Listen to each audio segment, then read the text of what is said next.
Lorsque vous vous présentez devant un tribunal, vous avez un fardeau de preuves à démontrer pour obtenir gain de cause et ce fardeau de preuves va varier dépendant si vous êtes devant une cour criminelle ou une cour civile. Devant la cour civile, on parle de balance des probabilités, aussi prépondérance de preuves. Ça veut dire qu'à 50% plus 1, vous réussissez à convaincre le juge que votre version est plus probable que la version de l'autre partie, par exemple. Devant la cour criminelle, étant donné qu'un accusé a une présomption d'innocence, c'est plutôt à la couronne de démontrer que la personne est coupable.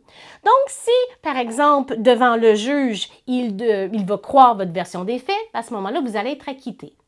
S'il ne vous croit pas, donc il ne croit pas la thèse de la défense, mais il y a quand même un doute raisonnable sur votre culpabilité, vous allez être acquitté. Toutefois, si le juge ne croit pas votre défense et que vous n'avez pas réussi à mettre un doute raisonnable dans son esprit et que la couronne laisse subsister qu'il n'y a aucun doute que vous avez fait le crime, à ce moment-là, vous allez être déclaré coupable. C'est des notions juridiques qui sont très intéressantes parce qu'effectivement, ce n'est pas du tout le même fardeau de preuve. Devant le civil, prépondérance de preuve. Devant la cour criminelle, hors de tout doute raisonnable.